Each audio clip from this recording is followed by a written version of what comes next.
Kareem Ali TV, man. This is the Are You Serious podcast, and this is a special edition or a special segment, I would say. This is an episode that I didn't plan on releasing to a later date, but due to the untimely passing of the great and now the great late marvelous Marvin Hagler, I felt like Kareem Ali needed to say a few words. Listen, man, in about 2 seconds, Kareem Ali will begin to speak. Marvin Hagler. When I was a kid, my father, he made sure I knew all the important figures, all the sports stars, all the people from his generation. I had posters on my wall. He would make me recite and say their names at the end of the night and before bed, sometimes waking up in the morning. He'd say, "Little buddy, who's that?" I'd be like, "Irvin Magic Johnson." "Who's that?" "Kareem Abdul-Jabbar." But well, who's this guy? Julius the Dr. Irving, had to know the whole name with the nickname. Sugar Ray Leonard, Tony Dorsett, didn't know what Tony Dorsett's nickname was, but he was on my wall. Tony Dorsett. And Earl Campbell was on my wall as well. Football legends. And then we got to, who's that, the bald-headed guy? Marvelous Marvin Hagler. Had to say marvelous, because that's what Marvelous Marvin Hagler was. One of the greatest fighters we've ever seen. One of the greatest middleweight champions of all time. From 1980 to 1987, Marvin Hagler was dominant. He was destroying any and all competition. 62 wins in his career. Unbelievable. Gave us some of the greatest wars we've ever had. The greatest first round fight ever against Tommy Hearns. There went 3 rounds with the greatest first round we've ever seen, maybe, in my opinion, in boxing history. He fought Roberto Duran. John the Beast Mugabe, when he was knocking everybody out. He didn't have to take that fight. Fighters today, they take things based on the politics of it, based on the marketing. Marvin Hagler was a warrior, a champion, a competitor. He screamed war, and that's what it was about to him. He fought all the big ones and fought them when he was supposed to fight them, tried to get those fights. Fought the great Sugar Ray Leonard. And some believe he beat all these guys, and some believe even against the Leonard fight that perhaps Marvin Hagler took that one as well, and it was robbed from Marvin, which is why he left the sport alone. Marvelous Marvin Hagler, a great technical fighter, the classic boxer puncher. He could knock you out. He had one of the greatest chins in boxing history. Marvin Hagler will walk through anything. You could hit him with the kitchen sink, and he would still keep on coming to you. He was Clubber Lang from Rocky III. He was Iron Mike Tyson before Iron Mike Tyson. For a segment in the 80s, he was the pound-for-pound king, pound for pound, skill for skill, the best boxer in the world. Rest in peace, Marvin Hagler. We're about to get started, man. In 3, 2, 1.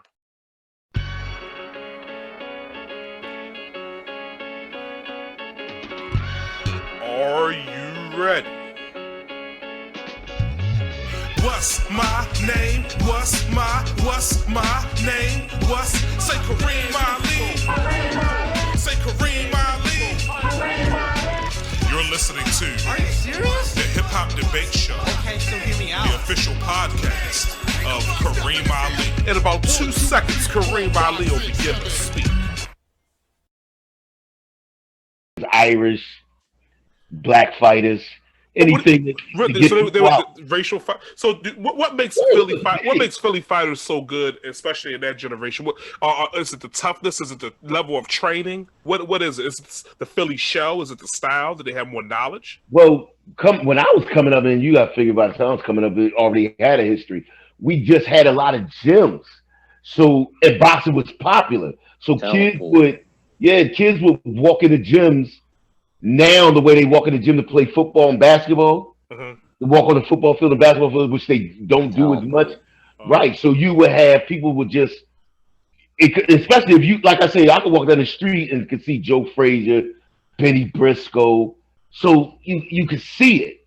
So it was just like you watch Dr. J on TV and you wanted to pick up a basketball, you could see Ali on TV and Joe Frazier in your neighborhood and Benny Briscoe and Willie Worm.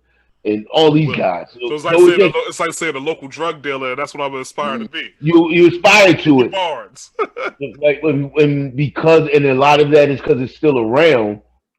It's not as many kids running to the gym, but when they were still, when they do find a kid, it's a lot of old trainers around. Like that could really, because you look at J-Rock, he's real school. If he had a better chin, he'd be a problem. Like he could fight. He could fight inside, outside, but his chin let him down.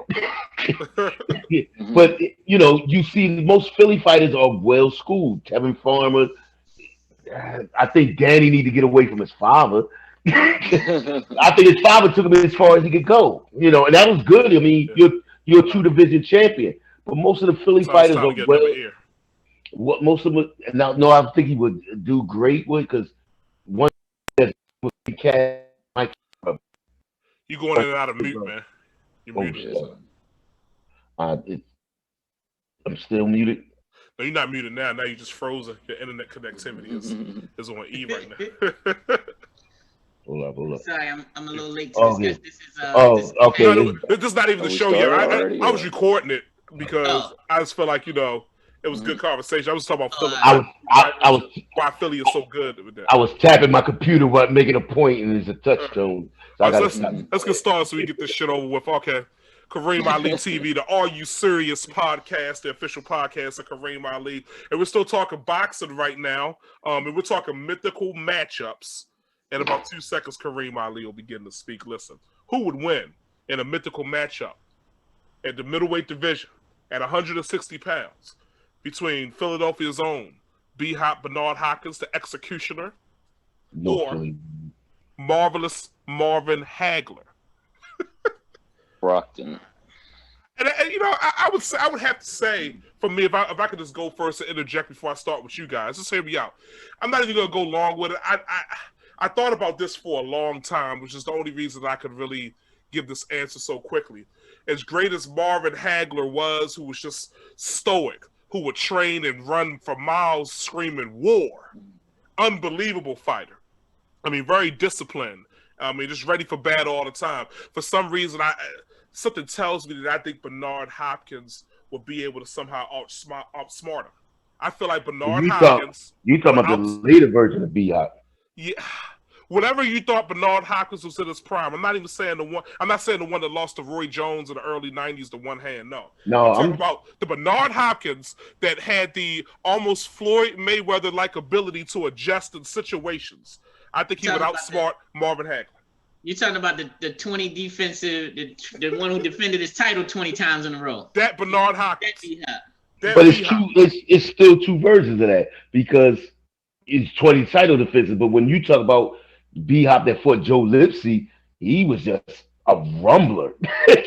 He just rumbled. The defensive smart B-Hop that will break you down and figure out a way. He may give away 4 rounds to do it. But I think we didn't see that to the Trinidad fight. That's the B-Hop I'm talking about. The B-Hop that ducked Roy Jones because he didn't want it, because he thought he tried to price himself out and think that he deserved to have 50-50 the fight against Roy Jones in 2001. That B-Hop. I'm gonna be the first one to go on this one. Okay, and I think I'm gonna have to differ with you there, Kareem Ali. My heart wants to say B-Hop would win that matchup, but honestly, I just think that Hagler was just too tough and too strong, and I just don't see B-Hop being able to wear him down. I just think that relentless pressure, if it didn't get to B-Hop, it would be enough to at least get Hagler the win. Well, you saw Sugar Ray Leonard outsmart him somehow, some way. He did. So why couldn't B-Hop do the same thing with a great boxing ability? No. B-Hop's style wasn't quite the same as Sugar Ray Leonard's. I mean, don't get me wrong. B-Hop is a fantastic boxer, and I'm a big B-Hop fan, but he is no Sugar Ray Leonard. I just don't see him being able to stop Hagler. I really don't. I mean, I thought Hearns was going to beat Hagler, and I just think that relentless pressure. I want him to beat Hagler, but. You think Hearns was going to beat? We were 4. How the fuck did you think? He said we were 4.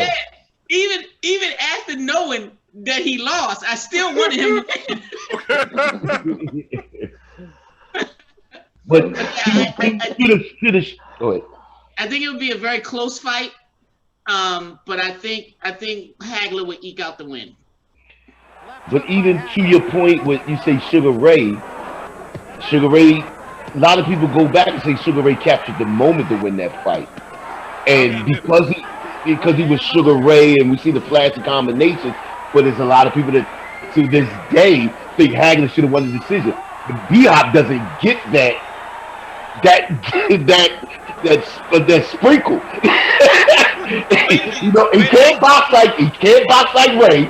And even if he outboxes him and it's 7-5 or 6-6, and you on the fence, you don't get that sprinkle that Sugar Ray got.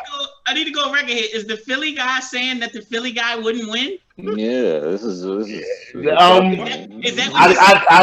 I told you before, I gotta keep my credibility. Actually, because I thought it was the one time I want to be on your side. And you ruined it. You fucked it up. Because I thought it would be closer, and I was like, maybe 2 months ago, I put it on my page, and it was, you know, I got mostly Philly people on my page. Most of Philly was like, nah. And I was sounding like, does anybody go pick B-Hop? But it's not that he can't. But if you had to pick, I would have to pick Marvin. I just don't see that dog that Marvin was 3 minutes around throwing punches that B-Hop can keep up with that. And if he keep up with it, he finishes on his feet, but he don't get the decision. We're talking. You gotta watch early. You gotta watch early Marvin. We're talking Marvin was relentless. Bernard went to prison, so if we're talking tough here, there's very few tougher than Hopkins, and Hopkins is, to me, one of the more complete fighters that I've ever witnessed. So I'm going with Bernard Hopkins. That's the second time you went with North Philly. I like this guy. I'm going Bernard Hopkins by decision. I think he outboxes Marvin, and I'm not even counting the Ray Leonard fight because we don't even know how old Marvin really was, but he was probably 39, 40 at that point. Oh, wow. But even if you go with it was the dispute of how old Marvin was. Even if you go with 1983 and watch Roberto Duran, a natural lightweight, give him issues in a 15-round fight over a course of 15 rounds. He may have lost. He only won by about one or two rounds versus a natural lightweight who was employing some of the very similar things that Sugar Ray Leonard did, and that was Marvin at 40. They tried to steal that fight. Hagler won 10 out of those 15 rounds. That's what the judges gave. And by the judges, it was closer. But what everybody go watch that fight again. It was not that close.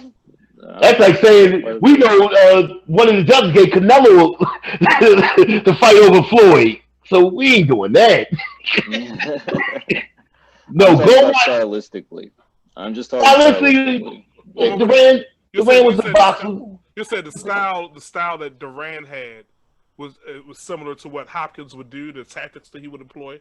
Yeah. And lose 10 out of 15 rounds. And lose 10 out of 15. But he is bigger and a natural middleweight, and you know. But Hopkins probably walking around at 185. He made himself walk around at 160. Hopkins was a vegetarian. Hopkins was a vegetarian to 160 to get to 160. He ran every day like a damn marathon runner and didn't eat. And that's why he went from 160 to 175 like with no problem, because he was starving himself to make 160, living like a marathon, like he's supposed to run the Boston Marathon instead of like a boxer. And he filled out and he took Harvard to school. No, the thing with Hagler would be certain, and that was his problem with the Leonard fight. He wanted to prove he could box, and he wanted to prove he could box against Duran. And then when he fought Vito Antuofermo the first time, they called it a draw, and then Hagler said he's not going to take it out of the judge's hand, and he went on a run. The Ron Rodan, the Hampshires, Tony Simpson, that Hagler would tear. That would go on, but then it would be times that he get in there and he's fighting Duran and Leonard and want to show he can box.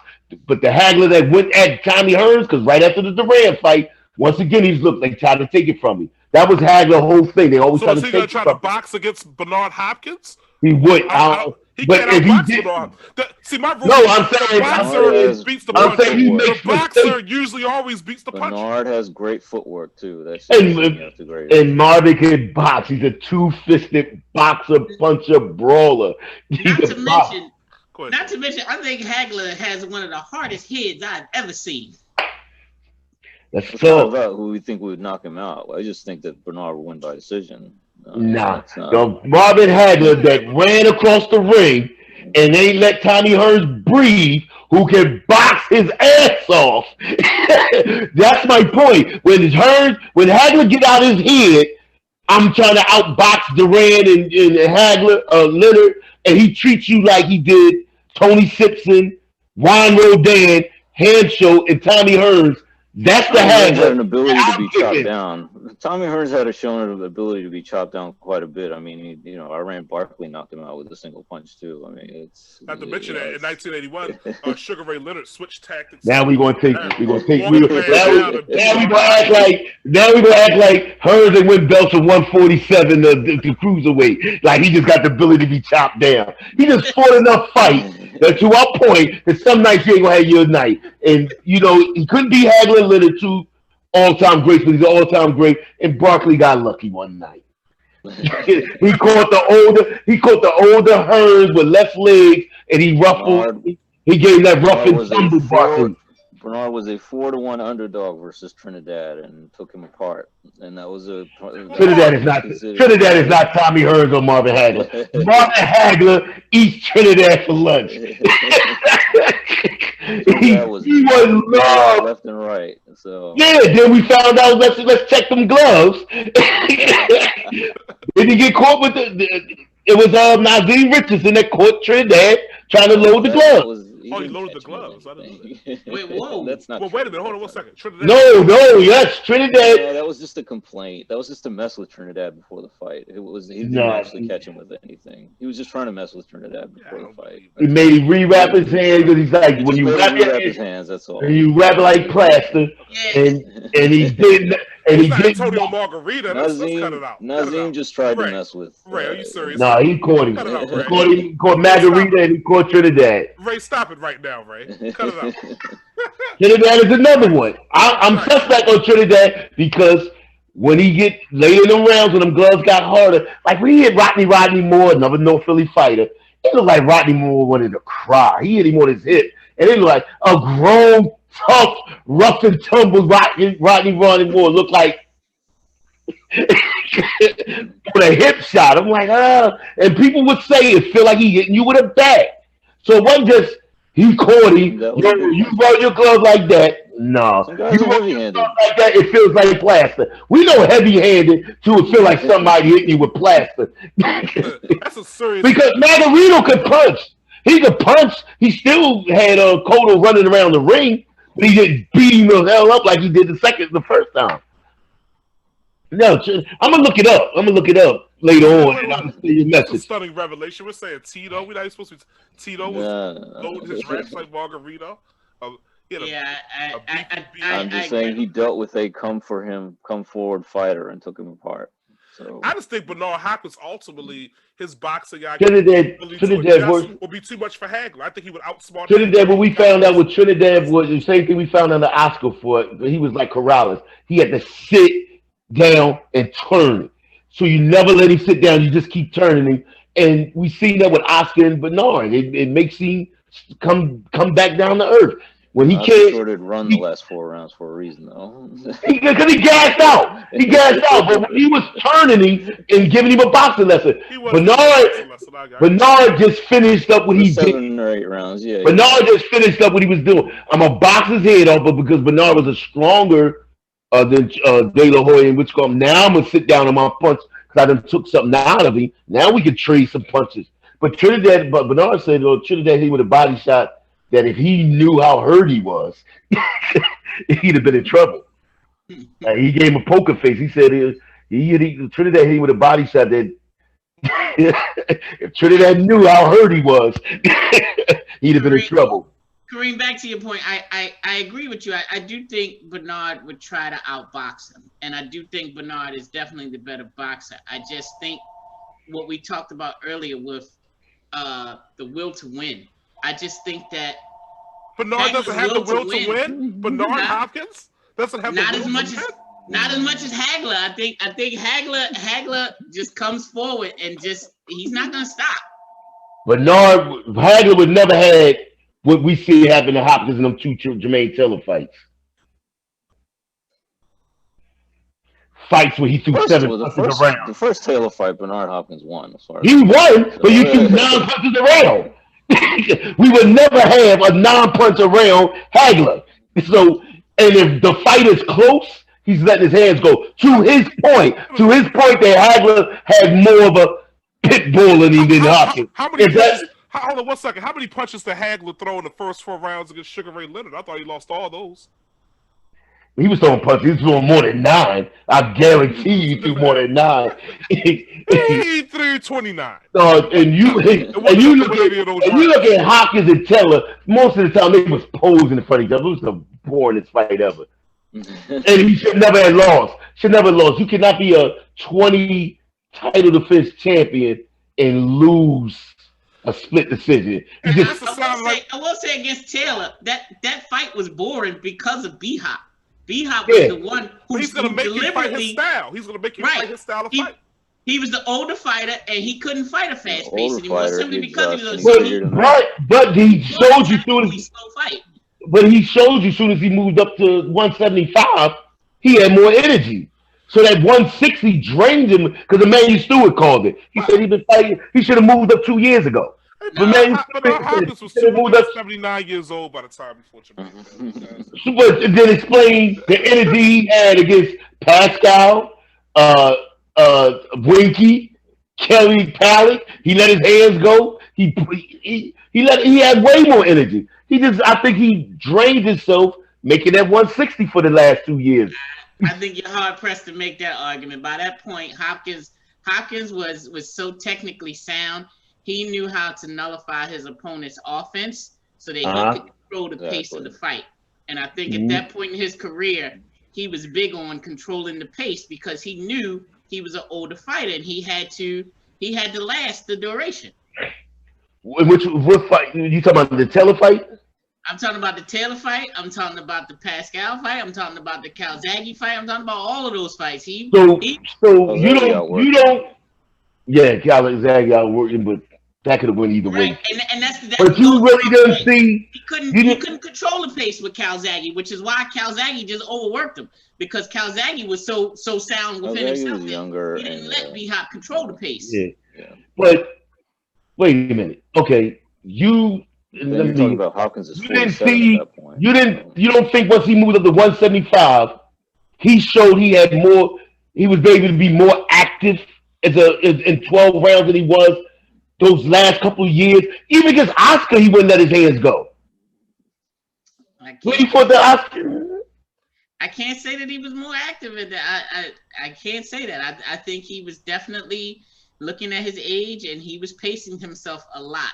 Which, to his credit, he was able to do that and still win the fight. But I can't say that he was more active. Not in my opinion. Yeah, he was. All right, we're going. I just hope you could go back and watch those fights with Pascal and different fighters. He was definitely letting his hands go a lot more than he was those last 2 years as a middleweight. I just really believe draining himself, he just didn't feel that vitality. I think you're looking at him through Philly goggles. I just have to go back to the could be. Marvin Hagler. I just feel like Hopkins will find a way to exploit whatever his advantage was. Oh, he definitely did that, and that's why he struggled against Calzaghe and Chad Dawson. Younger guys. Younger guys are better boxing skills. What'd you say, Omar? I said we have an evolution of Hopkins from being a very come-forward, aggressive fighter that tried to fight Roy Jones to a technical master as he got older. With Marvin, I think he kind of fought the same way throughout his career, and he got just more aggressive as he went along. It was less the boxer and more aggressive, which I think plays into someone like Hopkins' style. So that's why I'm picking B-Hop. And I'm sticking with. And I'm from B-Hop. I'm sticking with B-Hop. The other two fools are going.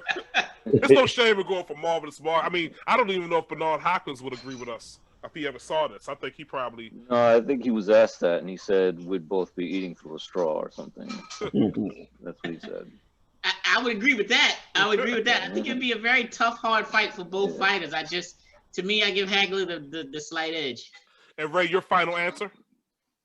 I like Marvin. I just in a 12-round, 15-round fight. What we doing? Because Marvin for 15. Sugar Diva status got that fight to a 12-round fight. No thumbs, big ring. But we was talking about that. Sugar fought to get that Diva status that he could. We fighting thumbless gloves. We fighting in a large ring so I could run around. And we going 12. Wait, wasn't that the mystery mix fight? No, that's Aguero and Aaron Pryor. Yeah. That wasn't okay. That was Panama Lewis, and then he later on he took the padding out the gloves, and the guy got beat so bad he went legally blind. No, Panama Lewis was a dude. No, that was Panama Lewis and Aaron Pryor. No, Leonard Hagler. I thought when he said, "Give me the one I mixed." No, that's Panama Lewis. That was hey, wow. That's Aaron Pryor and Alexis Arguello. But to edit that shit out, you know? Get my fights mixed up. That's like a 6-year separation. Now you gotta. Now one day that's the mythical fight you want to talk about. Sugar and Pryor. Pryor after he beat Alexis Arguello. Sugar didn't even want him though. I mean, I never seen anybody throw as many punches as Aaron Pryor without getting tired. Sugar told him to get a name, make this fight big because he always wanted big fights. Sugar wasn't running for nobody. He was going to run for somebody that ran from Hearns and Duran. And once he beat Arguello, that was around the time he got the detached retina. He wanted Aaron Pryor to come up to 147. Yeah, he wanted to come up to 147. And at that time, you go Ray. I'll go Ray. Ray, would you? I think Ray gets him just because he's big and faster. Yeah. But Aaron Pryor gives him hell like Duran did. Duran gave him hell coming up from 135. So Pryor would give him hell coming up to 140. I just think Leonard edges him in a great fight. So we got 2 for Hagler and 2 for the correct answer. For Bernard Hopkins. I mean, it can really go either way. But I always feel that the boxer beats the puncher. Not that Hagler couldn't box, but I thought that Hopkins was probably a little taller, a little bigger. I don't know if he was stronger or not. I'm not sure. I definitely don't think he had more punching power. But I think his intelligence and ability to adjust would give him the victory in the end. I just feel that way. And I thought about it for a long time, and I'm still not really completely sure. But I don't know how you just the pressure that's going to keep coming with both fists going. I don't know what you're doing. All of a sudden you turn to Sugar Ray Leonard. Nah, he's a good boxer, but he's not that type of boxer. Hopkins got great footwork. You see him circle and move. Oh, he's definitely got great footwork. And so did Tommy Hearns. And Tommy Hearns couldn't get away from him. Tommy Hearns could box. Go watch Tommy Hearns. He was outboxing Sugar Ray. What happened, Ray, after that? Sugar Ray caught up to him. But through the fact that he could box, he outboxed Benitez. Hearns could box. And Hagler said, not tonight. You're not boxing. We're fighting. And he would make Bernard fight. He made Leonard fight.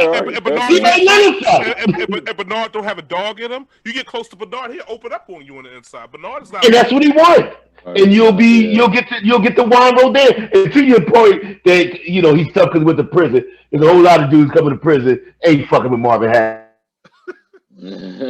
And to your point, Kareem, even if Hagler made Hop open up and go to war, that's Hagler's fight. That's not Hopkins' you don't think Hopkins can stay disciplined enough to maybe tie him up on the inside, get him out there, push him back, turn him? You don't know. It's not going to happen.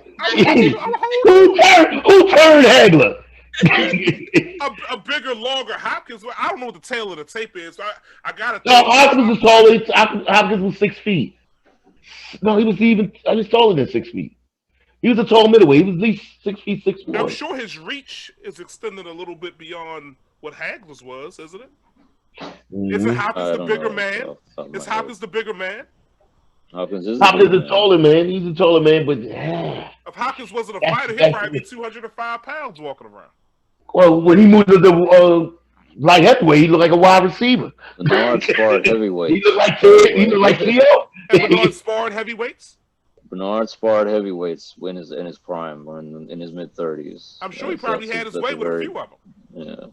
Yeah. You talking about now? You talking about the American heavyweights in that era was trash. He could just beat them by footwork alone. Footwork alone, he beats them. You about to lose your Philly credit. Like you can't walk. No, it's what Roy Jones did to Ruiz. If we're in the gym, Bernard Hopkins turning every heavyweight that walks in a Philly gym into Ruiz. Ruiz. How you say his name? Ruiz. Oh, the king of the holding, the hugging man. Hey, and you know what? If they actually fought, I would have loved to be wrong. I would have loved to be wrong and Hopkins win the fight. Don't get me wrong. I'm in the same boat because I've never been a Hagler fan, and he definitely surprised me when he beat Winky Wright. I didn't think he could beat Winky Wright. Who? Really? That's what Winky was on a run. Winky was beating up Shane and Trinidad. He was on a run, and I was thinking Hopkins was getting up there. I'm thinking like this the night he gets old. He was getting up there. You didn't see nobody at that age do that. So I'm going by history. At 44, do you beat a Winky Wright? I thought Hopkins would take Winky Wright when they fought. So. I wanted you to win, but I was put it like this. I was scared for him. I really thought like this would be the night that Bernard gets old. Like I always was worried about that because he pushed it 42, 43, 44. So every night you got in the ring, you was like, is this the night he gets old? I thought he even outsmarted Winky Wright. I just thought that the guy's he found out that at that time Winky liked to stay in the front of you, but he made him move. He was like, "Oh, Winky legs was gone." He exploited his weaknesses. He found out his legs was gone. Took it away from him. The same thing he would do. Marvin. We didn't know Winky legs was gone. The Hagler legs wasn't gone. Winky legs was gone, so he would stand in front and just and Trinidad would come to him, and Shane would come to him, and he would school him. But Marvin seen this, not Marvin, I'm seeing this dude don't move. He moves, he looks. And then who was the boy that they beat him up after that? The African kid that was like a war soldier, a kid soldier. Kareem Uma? Didn't Uma beat him up after that, or somebody beat him up after that? Kareem Uma from Uganda, I had to look it up. East Africa. I used to like. I think he retired. Yeah, I was his story. Like you killed people for soccer balls, and now you fighting. You talking about prison toughness? You over there? Yeah, you talking about prison because they was doing that. It was like black guys always talk about they being tougher than the city. Like come to Africa. We got boy soldiers. They killing people for soccer balls. But they do. But that was his thing. They would say they was giving kids nothing. Food. You were killing basically because the war chief or the warlord would just be feeding them and treat them like kids. Treat them like kids. Here go candy. Now go massacre. Practice genocide. Ain't Peter Pan, motherfucker. It's not Peter Pan. All right, guys, that's enough for this podcast. Are you serious? I still can't believe you guys are serious about. But it could go either way. I mean, going against Marvin Hagler is just absurd in and of itself to even consider, as great as he was. And Bernard Hopkins, one of the all-time greats. I'm not even sure how many people I could think of that could beat Bernard Hopkins, but I know Roy Jones could in his prime, and Hopkins didn't want that fight. I'll say that. All right, we'll talk another time. Kareem Ali TV. Are you serious? Your racism bounces off me, I'm bulletproof. Your prejudice gets deflected, I'm bulletproof. Your hatred can't penetrate me, I'm bulletproof. Our minds can't be shackled no more, nah, we know the truth. Yeah, from the spot that Malcolm